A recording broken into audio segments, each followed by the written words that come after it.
we are also concerned about governance in this country. We do not like what is happening in relation to the Integrity Commission. We do not like what is happening in relation to the Financial Investigations Division. We do not like what happened in relation to the Political Ombudsman. These are important institutions for upholding the rule of law, upholding decency in the country, and upholding the proper conduct of elections. We will stand behind those institutions. We will allow them to be independent, and we will work with them to ensure they have the tools they need to do their job and let the chips fall where they're made. And I have said, for example, that the gag clause that civil society and others are concerned about, that prevents any disclosure of any information on any matter under investigation, which has meant that we do not know who the illicit 7 were, or the illicit 6, or the illicit 10, or how much it gone to. We need to ensure that there's a proper balance between protecting people's personal reputations and the public interest in transparency in government. The balance is not properly struck now, and there are other models we can follow. We will amend that law. How can it be that we're going into an election and we do not know whether the candidates that are being put forward are under investigation from the Integrity Commission? That cannot be right. I don't think it is right that the only personal financial declarations that are summarized and published in the Jamaica Gazette are the Prime Ministers and the leader of the opposition. Well, the Prime Minister should be, but he has not been since 2021 because he can't cross it because he has his problems, as we know. But I have said that any member of the executive, whether a minister or a junior minister who's serving in government, should be treated in the same way because the same issues apply. And we will amend the Integrity Commission to ensure greater transparency amongst people in government. We are committed to good government in the country. That is why all of my shadow spokespersons in Parliament and outside of Parliament, because some of them are not in Parliament because our number's small in Parliament now, but wait till that day comes. But all of them have signed the Leadership Code of Conduct initiated by the Integrity Commission, embodying 7 principles of good and honest government. Every one of my spokespersons have signed that. Not one Labourite has signed it. What can go so?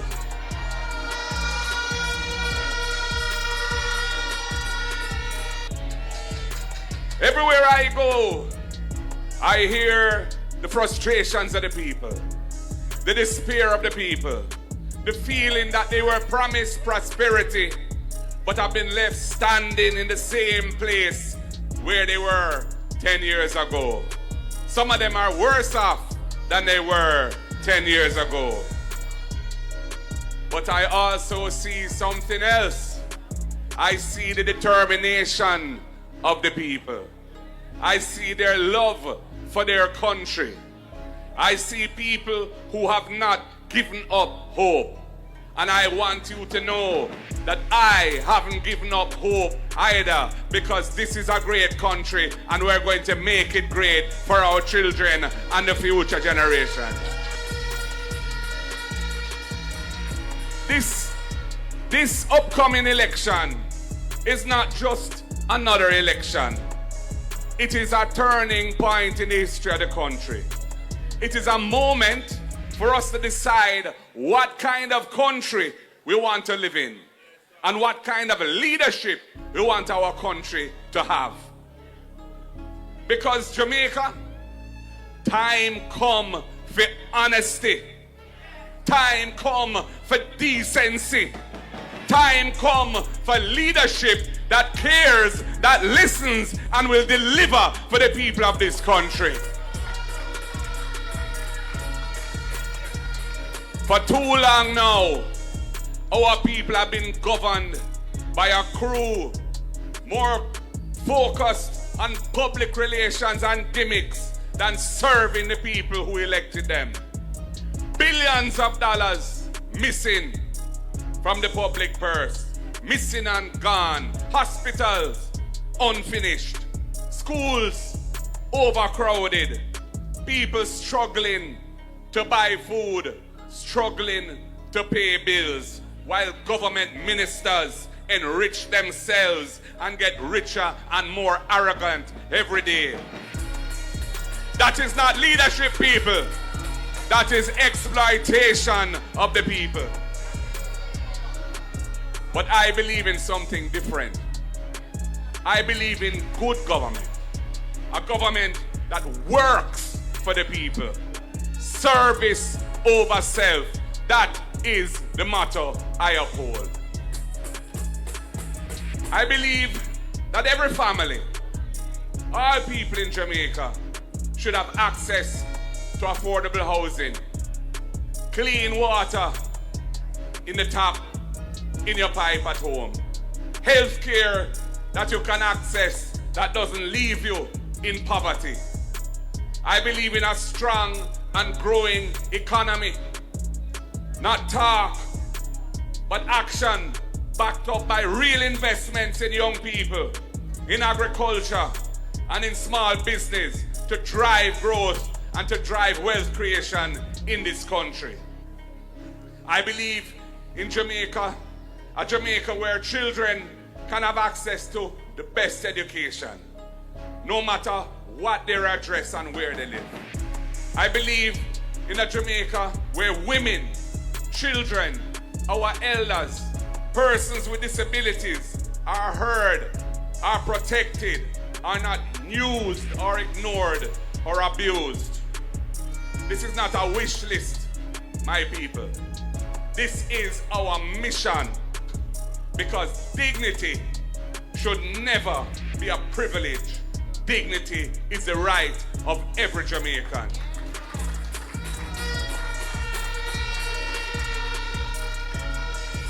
That is why the next PNP government is committed to our tradition of social justice. It was social justice when Michael Manley in the 1970s passed the Status of Children Act so that no bastard, not they again, everyone lawful. It was social justice when I, as Minister of Justice, passed a law to decriminalize personal use of ganja so that a youth on a corner can be hauled and pulled and arrested and carried to station and carried to court for a little spliff or a little whistler or a jar of weed. And a Rasta man can't be hauled and pulled and locked up for a chalice or a chillum pipe neither. And there's more work to be done, because under this government, the ganja industry for medical and therapeutic ganja has lost its way.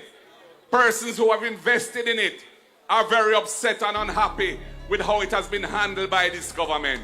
We are going to fix the industry. We're going to ensure that the small farmers in particular in St. Thomas and elsewhere in Jamaica will have access to the industry so that they can become lawful cultivators and big part of the integrated industry that will sell our ganja as good medicine for the people of the world, to heal the nation and to heal the world. Social justice in Jamaica requires that our people should have access to the beautiful beaches of this country. Right now, most of our beaches, the Jamaican people can't have access to. And I have checked it out. And in other parts of the Caribbean where they have strong tourism industry, their people are not excluded from their beaches. So why should it be any different here in Jamaica? I am going to work with the tourism interests. I'm going to work with the hotel sector, and we're going to work a deal that will ensure that the people of Jamaica have access to the nice beaches of this country. And if it's necessary, we will use the power of the law, because we know how to do social engineering through legislation.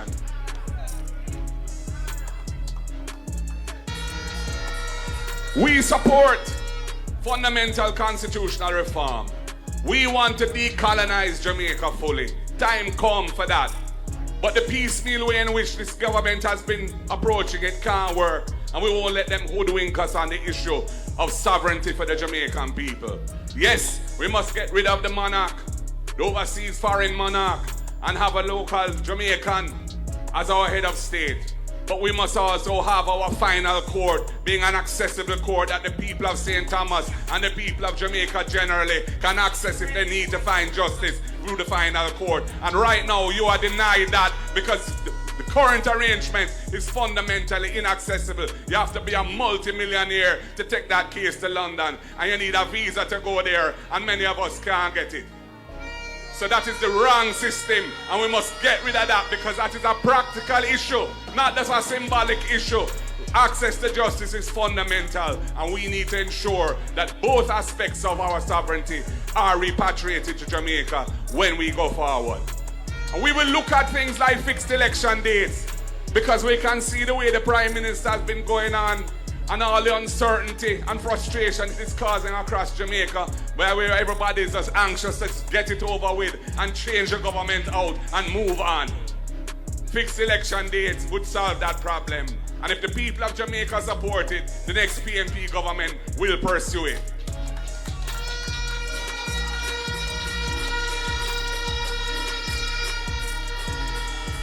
And that applies. We will introduce legislation for impeachment, because I don't see how a parliamentarian can be caught on video with a stool beating up a woman in a car park, and that person not only continues to sit in parliament but is running for the Jamaica Labour Party again to go back to parliament, but him not make it because him going to lose.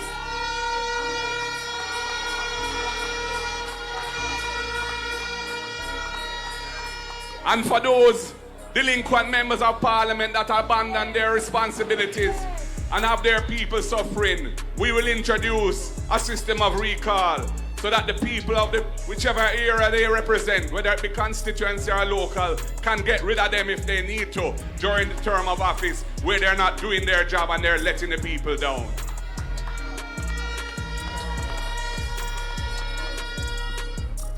We also see the need for tremendous work on reform in education. We recognize so many bright young people do the right thing, study hard, keep themselves out of trouble, make their parents proud of them. But when it comes to the tertiary institution, university or college, them can't cross it. Them can't manage the financial aspect of it. And some of them don't end up even trying to go to tertiary. We have the first in family plan for them. If you are the first in your family to qualify for university or college under the next PNP government, you will get a full scholarship to carry you through your tertiary education.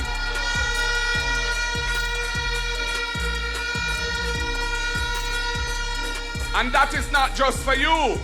That is for your family's benefit, your brothers and sisters and other family members, because we know that when you get that leg up and you become a fully educated person with your degree, you will help your siblings move forward as well, because we want to stop intergenerational poverty in this country. Time come for the Jamaican people to be lifted out of poverty once and for all.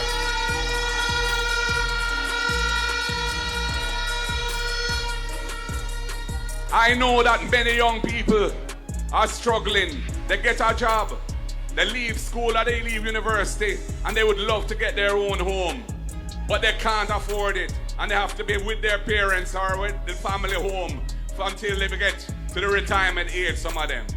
That is why we see the need to build 50,000 affordable houses for the people of Jamaica over the next 5 years. This government's record in housing is dismal. Don't let the Prime Minister trick you with some bogus numbers. Nothing no go so. There's been a tremendous neglect of the need for affordable housing under this government. And we know that young people want to access those houses. So we are going to establish the Young Person Deposit Fund in the NHT. $1 billion topped up every year, where if you are on 35 or under and you have joined the NHT for at least 2 years and you want to buy a house, you will get a grant, non-repayable grant, that is free money for you to buy your house, to pay down on your house, so that you can become an owner in the ownership society that the People's National Party wants to build for the people of Jamaica.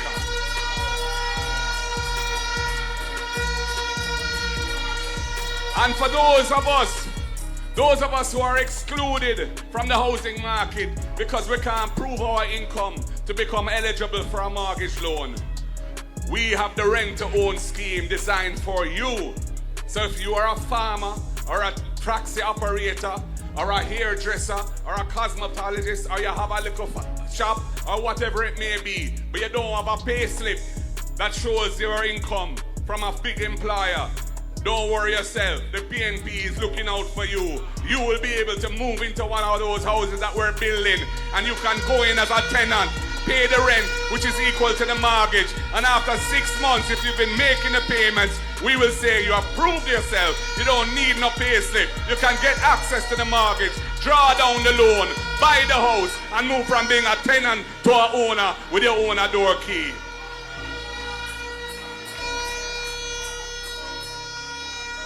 When it comes to healthcare, we have a shocking situation now.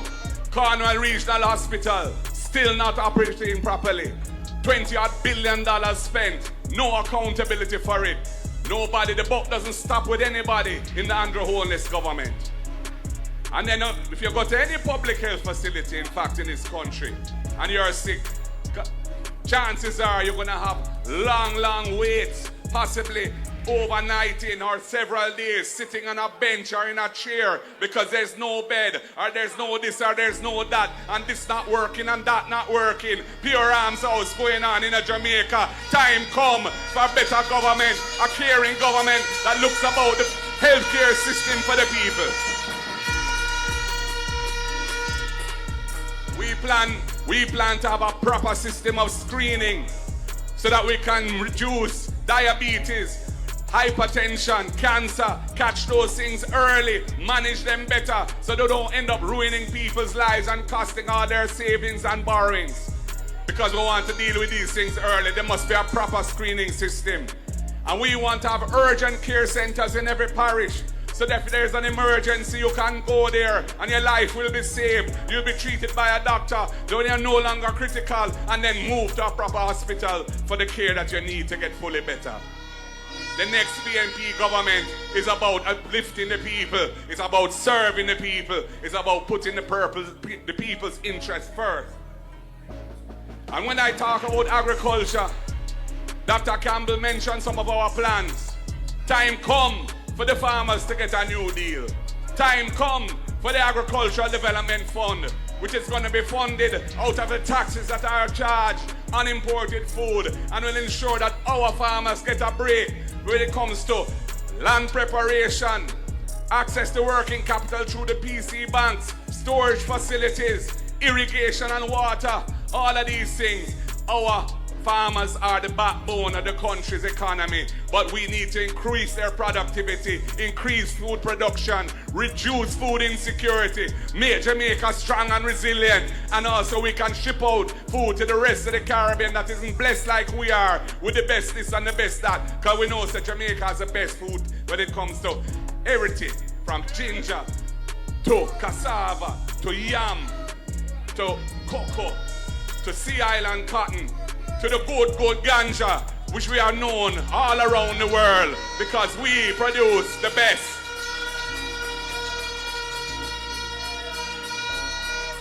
And we are the ones who see the need to pursue Jamaica as a logistics economy.